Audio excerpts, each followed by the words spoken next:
Saludo a Valeria Moy, una de nuestras expertas económicas y financieras. ¿Cómo estás, Valeria? Muy buenas noches. Hola, Leo, qué gusto saludarte.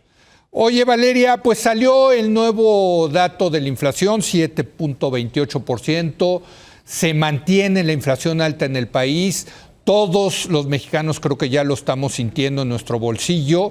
Y de hecho sería peor si subiera el precio de las gasolinas como debería de subir, si se cobrara por precio de mercado. Leí tu artículo de hoy al respecto. ¿Qué le puedes decir a la gente? Bueno, lo que creo que todos estamos viviendo es un periodo inflacionario, el inicio de un periodo inflacionario, y me podrían decir, oye, el inicio sí empezó el año pasado. Sí, empezó el año pasado, pero estos niveles ya por arriba del 7, ya llevamos un año por arriba del 4%, cuando ya estamos hablando de 7% en general, cuando además tenemos inflaciones muy específicas. Por ejemplo, en frutas y verduras, la última lectura de febrero nos mostró un indicador de 19.60%, inflación en frutas y verduras de 19.60%, inflación en bienes pecuarios, en la carne, para decirlo con todas sus letras, de alrededor de 14%. Y estos efectos, Leo, hay que decirlo, son de febrero. Todavía no contemplan el impacto de la guerra Rusia-Ucrania, que va a tener un impacto brutal en el precio, no solo de los energéticos, porque hablamos mucho del precio del petróleo, entiendo las razones por las cuales hablamos del precio del petróleo, pero no es solo en eso, está subiendo el precio de muchos insumos, de muchas materias primas, del trigo, por supuesto, pero de otros metales, de otras cosas que normalmente no hablamos, ¿no? Del níquel, del paladio, del aluminio, de la fibra que se usa para hacer acero, de la plata. O sea, estamos viendo incrementos de precios en cosas que se usan, en insumos que se usan para procesos industriales, que van a representar un incremento inflacionario que todavía no hemos visto. Yo creo que estamos viendo el inicio de un periodo inflacionario, Leo. Sí, Valeria, y además la economía está estancada. Entonces, yo cada vez escucho más que esta palabrita que a mí me asusta mucho, que se llama la estanflación. La economía está estancada, vimos 2 trimestres consecutivos, bueno, uno con crecimiento negativo y el otro con 0 de crecimiento, que eso para mí cumple la definición de una economía estancada con todas sus letras, y un periodo inflacionario. Ahora, cuando vemos las perspectivas de crecimiento para este año, pues todas rondan el 2%. Hay que decir que ya las que están en 2% casi que son las optimistas. Hacienda trae 4.1, pero Hacienda lo tendrá que ajustar muy pronto en la reunión de abril, va a tener que hacer el ajuste correspondiente.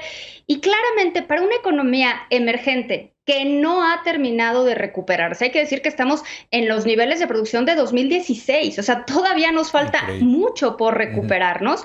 Crecer al 2% en un año posterior a la recuperación, Leo, es completa y absolutamente insuficiente, por no decir mediocre.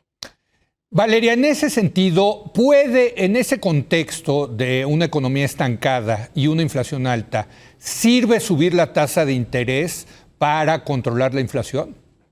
Es que la tasa de interés, hay que subir la tasa de interés no para controlar la inflación, sino la inflación esperada. Y una vez que controles la inflación esperada, tienes más margen de maniobra para controlar la inflación. Lo que estamos viendo ahora es que esa variable, lo que la gente cree que va a suceder, porque en función de lo que la gente crea que va a suceder, ya sé que suena demasiado ambiguo, pero es la realidad, va a ir determinando incrementos salariales e incrementos posteriores en precios. Lo que tienen que hacer los bancos centrales, no les queda de otra. Básicamente es la única herramienta que tienen, que es subir las tasas de interés, y eso desde luego que va a repercutir en un freno en la economía.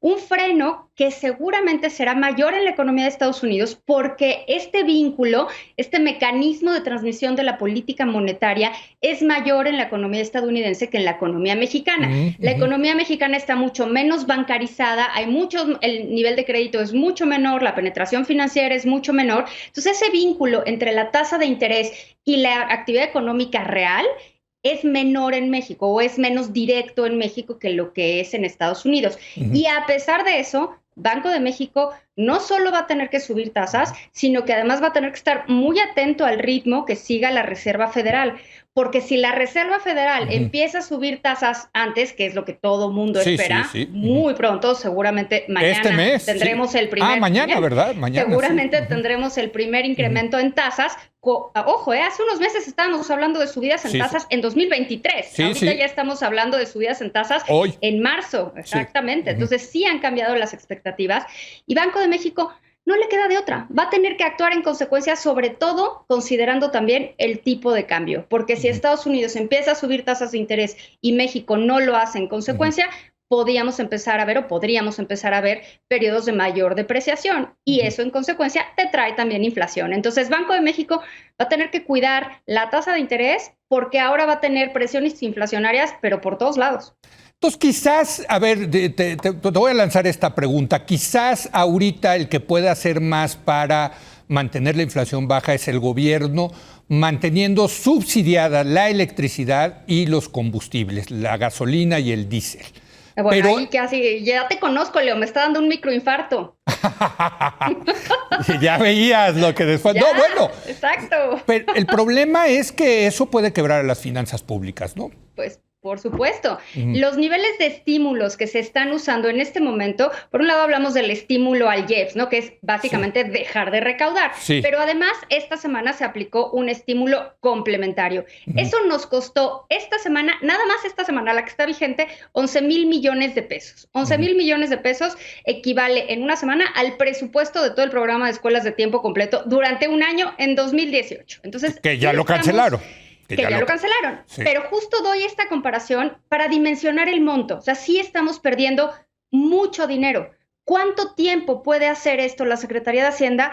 No lo sé, Leo, porque no solo está dejando de recaudar o dejando de tener ingresos a la hacienda pública, también ya le está costando. Y hay que recordar que el presupuesto siempre es una cobija que nos queda chiquita. Entonces, va a ser muy complicado porque si recortan la expectativa de crecimiento, que no les queda de otra, lo van a tener que hacer, van a tener que recortar los ingresos y entonces la decisión relevante va a ser ¿y dónde cortamos el gasto?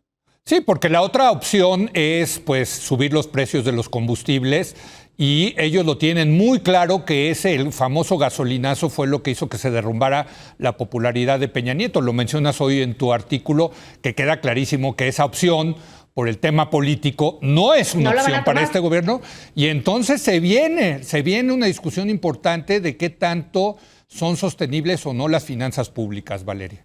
El precio de la gasolina es una de esas herramientas que casi literalmente se prende, ¿no? O sea, cuando sube el precio de la gasolina se genera un descontento social muy importante, porque también la gente sabe que un incremento en el precio de la gasolina no es solo que te afecte el transporte o que afecte el precio de llenar el tanque de un coche. No, sabes que cuando hay un incremento en el precio de la gasolina va a venir un incremento posterior en otras cosas, porque la gasolina es pues uno de los insumos fundamentales para producir todo lo demás. Entonces, sí hay temor de ver que ese incremento en el precio de la gasolina se traduzca en posteriores incrementos inflacionarios y de ahí el descontento social que puede ocasionar. Yo creo que esta administración, sobre todo esta administración, tiene clarísimo que no quiere correr ese riesgo de descontento social, mucho menos en un periodo previo a esta revocación o este proceso que vamos a tener en abril y luego posteriormente las elecciones. Entonces, yo creo que lo que van a hacer es, van a optar porque las finanzas públicas sufran y van a sufrir mucho, el sufrimiento no va a ser menor,